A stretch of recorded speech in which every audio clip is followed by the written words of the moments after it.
आपने कभी रात में आसमान को देखा है? उन आँखों से दूर चमचमाते तारों के बीच एक ऐसी चीज सफर कर रही है जो हम में से ही किसी एक ने बनाई है।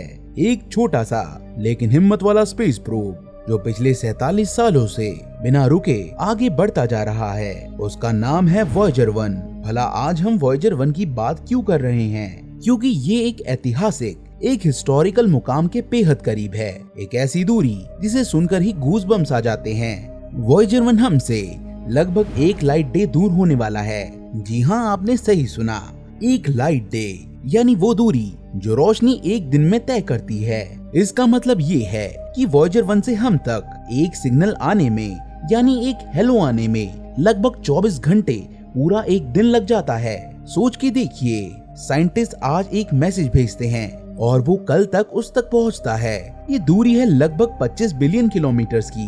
ये दूरी इतनी ज्यादा है कि हमारा दिमाग इसे आसानी से प्रोसेस भी नहीं कर सकता। तो आज के इस एपिक वीडियो में हम इसी अनोखे माइलस्टोन को सेलिब्रेट करेंगे। हम जानेंगे कि इसका आखिर मतलब क्या होगा। ये कहानी सिर्फ एक दूरी की नहीं, ये कहानी है उन राजों की जो वॉयेजर 1 ने इस लंबे सफर में खोले हैं। हम उसके पूरे सफर को शुरुआत से लेकर अब तक अच्छी तरह देखेंगे और समझेंगे। हम देखेंगे कि कैसे इसने जुपिटर और सैटर्न के पास से गुजरते हुए हमारे सोलर सिस्टम के बारे में हमारी सोच को हमेशा के लिए बदल दिया। कैसे इसने आग उगलते वोल्केनोस और बर्फ के नीचे छिपे समुद्रों को खोजा। हम जानेंगे उस ऐतिहासिक पल के बारे में जब ये इंसानियत का पहला दूत बनकर इंटरस्टेलर स्पेस, यानी तारों के बीच की जगह में दाखिल हुआ। और हम ये भी देखेंगे कि आज इतने सालों बाद ये किन चैलेंजेस का सामना कर रहा है और वहाँ से हमें क्या अनोखे संदेश भेज रहा है। तो कुर्सी की पेटी बांध लीजिए, क्योंकि हम निकलने वाले हैं एक ऐसे सफर पर जो आपको हैरान और प्रेरित दोनों कर देगा।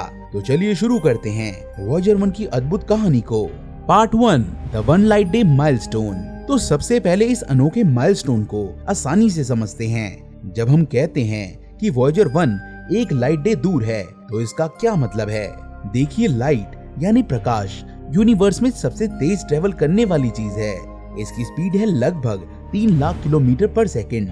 हमारे चांद से रोशनी को हम तक आने में सिर्फ 1.3 सेकंड्स लगते हैं। हमारे सूरज से 8 मिनट से थोड़ा ज्यादा। लेकिन वॉयेजर 1 जो हमसे इतना दूर जा चुका है कि वहाँ से एक रेडियो सिग्नल जो लाइट की स्पीड से ही चलता है, उसको अर्थ तक पहुँचने में लगभग 23 घंटे और कुछ मिनट लग जाते हैं।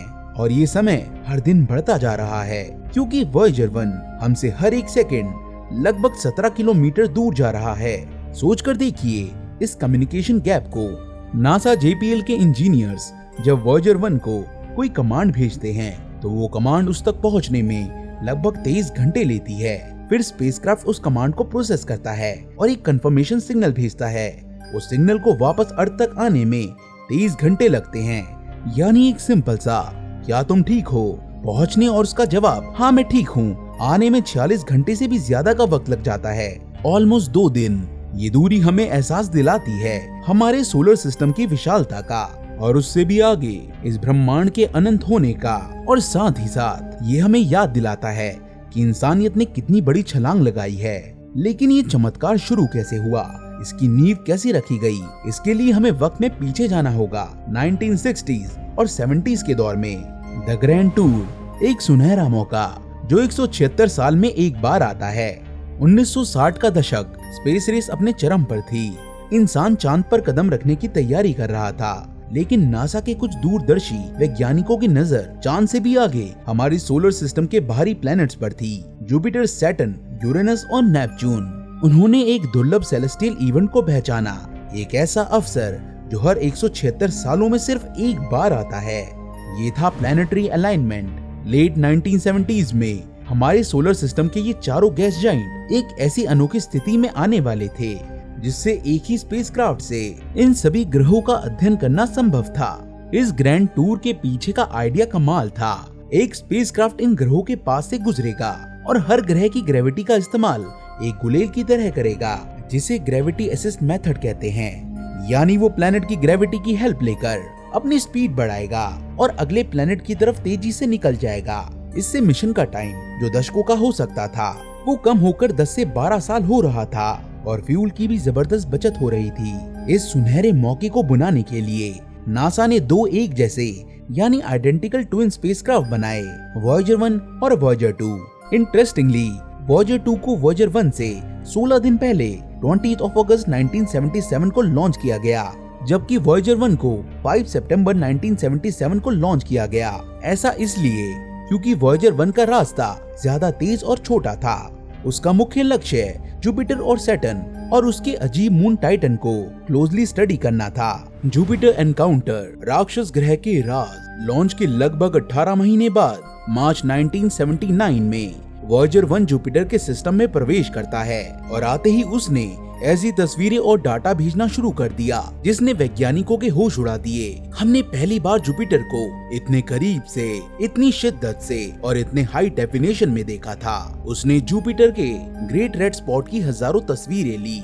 ये एक विशाल तूफान है, एक एंटी साइक्लोनिक स्टॉर्म जो इतना बड़ा है कि उसमें 2 या 3 पृथ्वी आराम से समा सकती हैं। वॉयेजर 1 ने दिखाया कि ये कोई शांत फीचर नहीं बल्कि एक बेहद डायनामिक और कॉम्प्लेक्स स्टॉर्म सिस्टम है। हमने पहली बार इस तूफान के अंदर की लहरों और छोटी छोटी एडीज को देखा, लेकिन असली चमत्कार जुपिटर के पास नहीं बल्कि उसके चंद्रमाओं के पास वॉयेजर 1 ने दिखाया।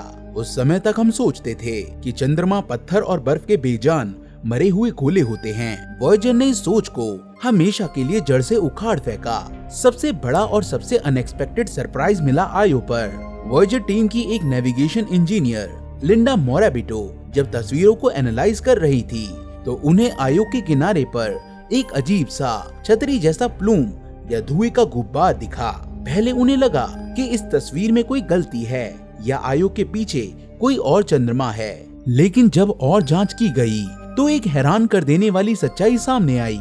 ये एक एक्टिव वोल्केनो था, आग उगलता ज्वालामुखी। अर्थ के अलावा सोलर सिस्टम में पहली बार कोई एक्टिव वोल्केनो देखा गया था। आयो पर एक नहीं बल्कि 8-9 एक्टिव वोल्केनोस एक साथ फट रहे थे।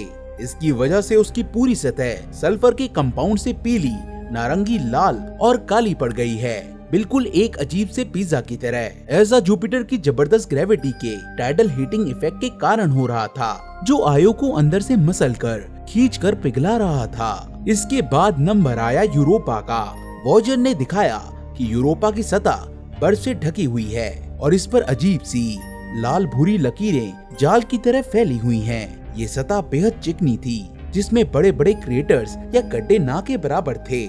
इससे वैज्ञानिकों ने एक रेवोल्यूशनरी अनुमान लगाया। इस 20-30 किलोमीटर मोटी बर्फीली परत के नीचे एक विशाल नमकीन पानी का समुद्र हो सकता है, एक लिक्विड वाटर ओशियन। और जहाँ पानी है वहाँ जीवन की संभावना भी हो सकती है। वॉयेजर की इस खोज ने यूरोपा को एस्ट्रोबायोलॉजी यानी एलियन जीवन की खोज के लिए सोलर सिस्टम की सबसे दिलचस्प जगहों में से एक बना दिया। आज इतने सालों बाद भी नासा और ईसा के बड़े बड़े मिशन जैसे यूरोपा क्लिपर इस समुद्र का पता लगाने के लिए भेजे जा रहे हैं और इसकी नींव वॉयेजर ने रखी थी। इतना ही नहीं, वॉयेजर 1 ने जुपिटर के फेंट धूल से बने रिंग्स को भी पहली बार कंफर्म किया, जिनके बारे में हमें पहले ठीक से पता नहीं था। इसने जुपिटर के 3 नए चंद्रमाओं को भी ढूंढ निकाला, मैटिस, एड्रास्टिया और थीब। सिर्फ कुछ महीनों के फ्लाई बाय में वॉयेजर 1 ने जुपिटर सिस्टम के बारे में हमारी समझ में एक क्रांति ला दी थी। लेकिन इसका सफर अभी खत्म नहीं हुआ था। जुपिटर की ग्रेविटी ने इसे एक जोरदार धक्का दिया और इसे हमारे सोलर सिस्टम के सबसे खूबसूरत प्लेनेट सैटर्न की तरफ भेज दिया। सैटर्न एनकाउंटर, इसके रिंग्स के राज और एक अनोखी दुनिया। नवंबर 1980, 1.5 साल की यात्रा के बाद वॉयेजर 1 शनि ग्रह के पास पहुंचा। सैटर्न, जिसे हम सदियों से टेलीस्कोप से देखते आए थे, उसकी खूबसूरत छल्लों के लिए। लेकिन वॉयेजर 1 ने जो दिखाया वो हमारी कल्पना से, हमारे सपनों से भी कई ज्यादा सुंदर और जटिल था। हम पृथ्वी से देखते थे तो सैटर्न के रिंग्स कुछ मोटे सॉलिड बैंड जैसे लगते थे, A ring, B ring, C ring. लेकिन वॉयेजर ने दिखाया कि ये मुख्य रिंग्स हजारों लाखों पतले पतले रिंगलेट से बने हैं। इनमें अजीब से पहले कभी ना देखे गए स्ट्रक्चर्स थे, जैसे एफ रिंग में ब्रेड्स यानी एक दूसरे से गुत्ती हुई रिंगलेट्स थी। बी रिंग में स्पोक्स यानी तितली थी जो अजीब तरह से घूम रही थी, जैसे उनका प्लेनेट के रोटेशन से कोई लेना देना ना हो। ये छल्ले कोई सॉलिड चीज नहीं बल्कि बर्फ और पत्थर के अरबों खरबों टुकड़ों का एक विशाल स्वैम्प है, जिसका साइज धूल के एक कण से लेकर एक बस जितना बड़ा हो सकता है। वॉयेजर 1 ने सैटर्न के कई नए चंद्रमाओं को भी खोजा, जैसे प्रोमीथियस और पेंडोरा, जो एफ रिंग के शेपर्ड मून्स यानी चरवाहे चंद्रमा हैं। ये अपनी ग्रेविटी से रिंग को एक जगह बांधे रखते हैं। लेकिन सैटर्न पर वॉयेजर 1 का सबसे महत्वपूर्ण, सबसे क्रिटिकल काम था सैटर्न के सबसे बड़े चंद्रमा टाइटन का अध्ययन करना। टाइटन सोलर सिस्टम का एक लौता ऐसा चंद्रमा है जिसका अपना एक वायुमंडल है, जो अर्थ के एटमॉस्फेयर से भी 1.5 गुना ज्यादा डेंस है। ये वायुमंडल नाइट्रोजन और मीथेन से बना है और एक घनी नारंगी रंग की धुंध में लिपटा हुआ है। इसकी सतह देखना नामुमकिन है। वैज्ञानिक जानने के लिए बेताब थे कि इस धुंध के पीछे क्या है। मिशन प्लानर्स के सामने एक बड़ा फैसला था। वो वॉयेजर 1 को सैटर्न के बाद यूरेनस और नेपच्यून के ग्रैंड टूर पर भेज सकते थे, जैसे वॉयेजर 2 के लिए प्लान था, या फिर उसे टाइटन के बेहद करीब से गुजार कर उसके वायुमंडल और उसके सतह के राज जानने की कोशिश कर सकते थे। टाइटन पर शुरुआती अर्थ जैसे प्रीबायोटिक कंडीशन होने की संभावना इतनी ज्यादा थी कि टीम ने टाइटन को चुना। ये एक वन वे टिकट था। टाइटन के पास से गुजरने के लिए वॉयेजर 1 को सैटर्न के ग्रेविटी फील्ड से इस तरह निकालना पड़ा कि वो सोलर सिस्टम के ग्रहों के प्लेन से ऊपर की तरफ उठ गया। इसके बाद वो आगे किसी और ग्रह के पास नहीं जा सकता था। उसने ग्रैंड टूर का मौका छोड़ दिया एक अनजान दुनिया के लिए। लेकिन ये डिसीजन 100% सही साबित हुआ।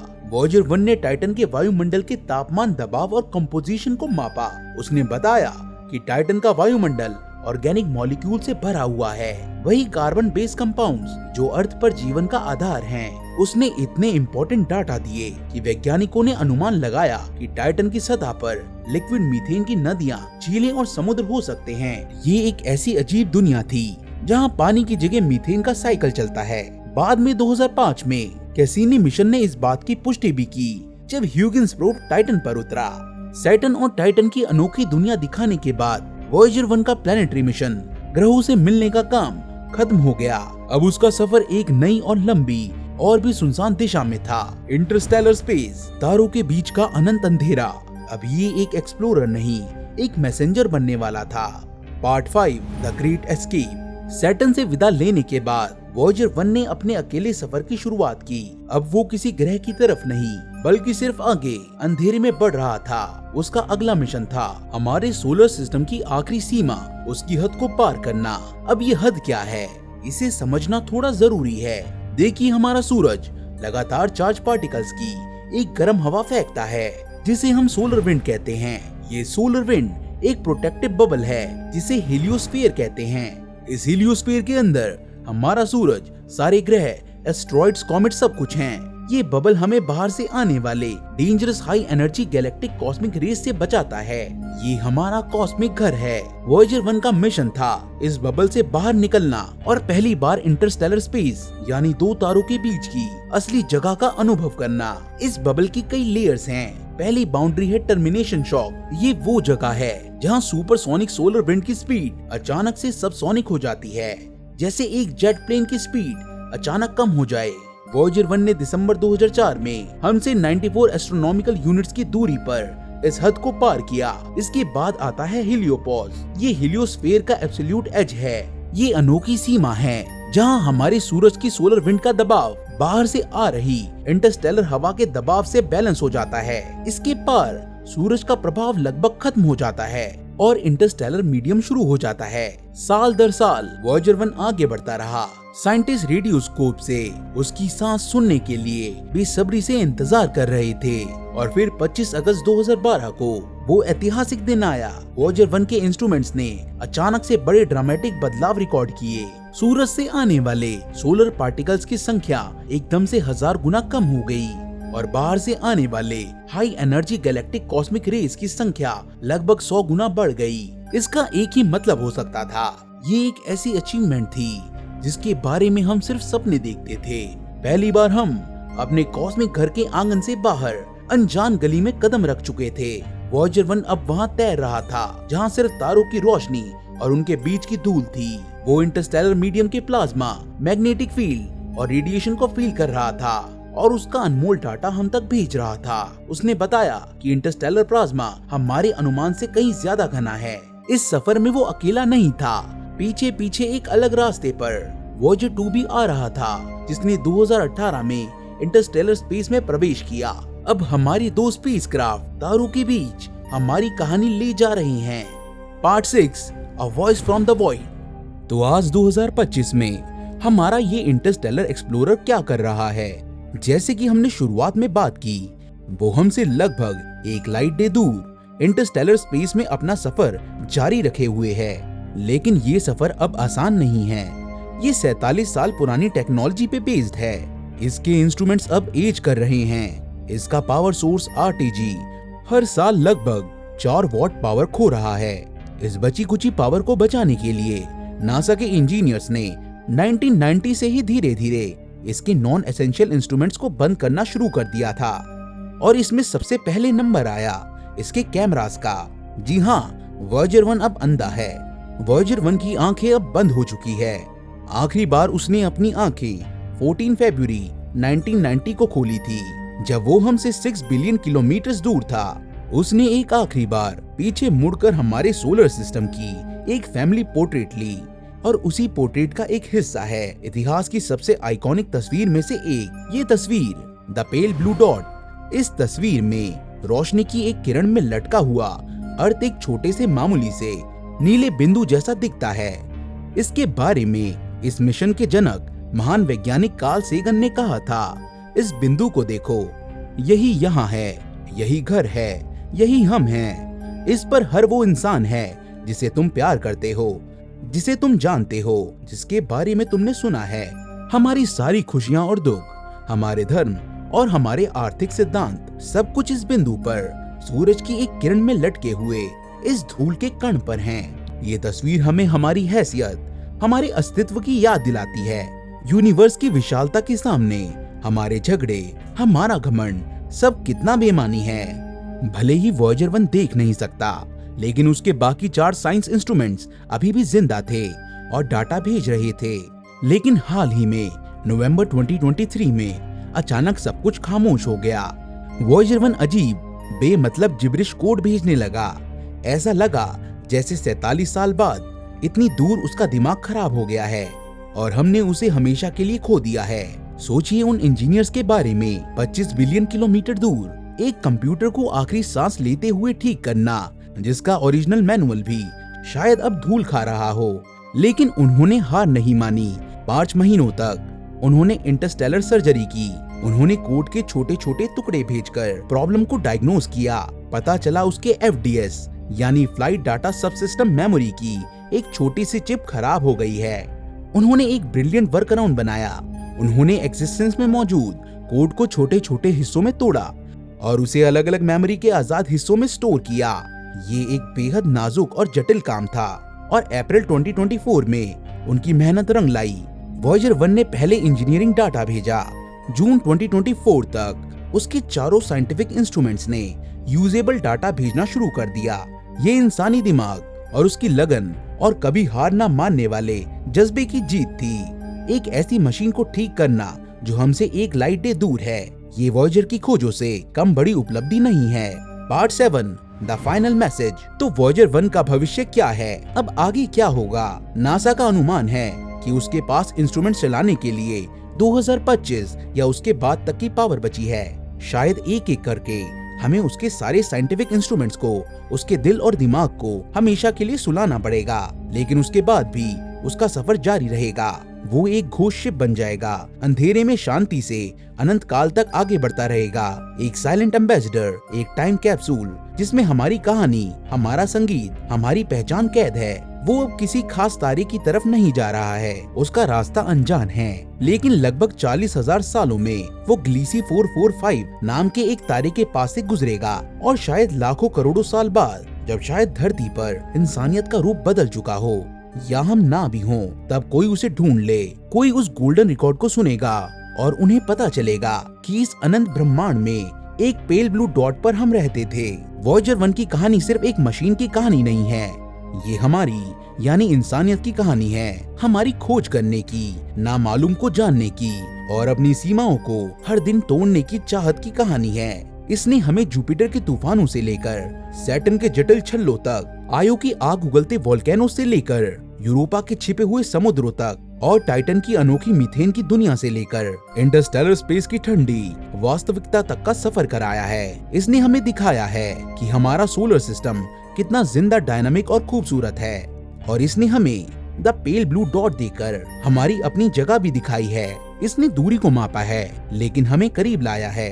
तो जश्न मनाइए इसके एक लाइट डे के माइलस्टोन का। ये सिर्फ एक दूरी नहीं, ये हमारी विरासत है। ये एक वादा है कि जब तक हम सवाल पूछते रहेंगे, जब तक हम एक्सप्लोर करते रहेंगे, तब तक इंसानियत जिंदा रहेगी। वॉयेजर 1 एक मशीन से कहीं बढ़कर है, हमारी आत्मा का एक हिस्सा है जो अब तारों के बीच सफर कर रही है, एक silent messenger to the stars. आपको वॉयेजर 1 की कहानी कैसे लगी?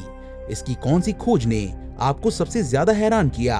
और आप उस गोल्डन रिकॉर्ड पर इंडिया से क्या संदेश भेजना चाहते? नीचे कमेंट्स में हमें जरूर बताएं। अगर आपको ये वीडियो पसंद आया तो इसे लाइक करें, अपने दोस्तों और अपने परिवार के साथ शेयर करें और हमारे चैनल को सब्सक्राइब करना ना भूलना। हम आपके लिए ऐसे ही ज्ञानवर्धक और रोचक वीडियो लाते रहेंगे। अगले वीडियो तक अंतरिक्ष की गहराइयों में झांकते रहिए और सोचते रहिए।